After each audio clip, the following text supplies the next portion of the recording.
I always get people coming into my streams like, any games on your phone? So I've decided I'll show you once and once only the best settings you can use in FIFA 23. Let's start with turning on the competitive master switch. It's required for all online game modes, so if you don't play them, you're on the wrong video. If you're a masochist, you'll stick true pass assistance on manual, but if you're like me, a class FIFA player, just leave it on semi. FIFA trainer obviously hide and time finishing on because you got cojones of steel, baby. If you'd like a time finishing tutorial in the future, comment below. But for now, be a grown-ass adult and try learn via repetition, like me. Leave the next player switch indicator on so you know where you're switching if you press L1 to switch or R1 to second man press. You want to leave pass block assistance on so your Kante can feel more like Kante on the pitch. And auto switching? I ain't out here trying to let this stupid game decide my wrong decisions for me. I am very capable of making my own bad choices. Thank you very much. So let's leave it on, only on air balls, and for assistance, just leave it none. And of course, clearance assistance,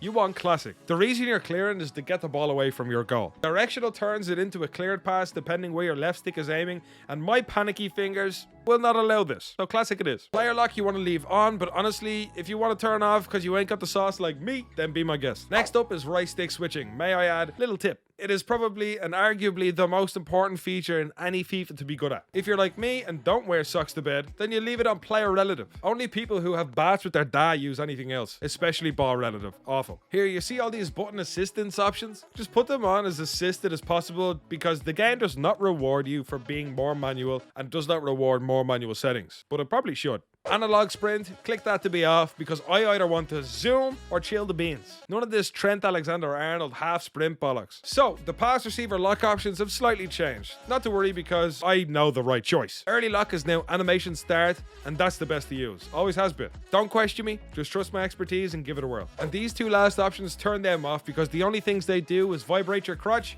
and waste your controller battery. If you are looking for something to vibrate your crotch, click on this video. Maybe you'll learn a thing or two.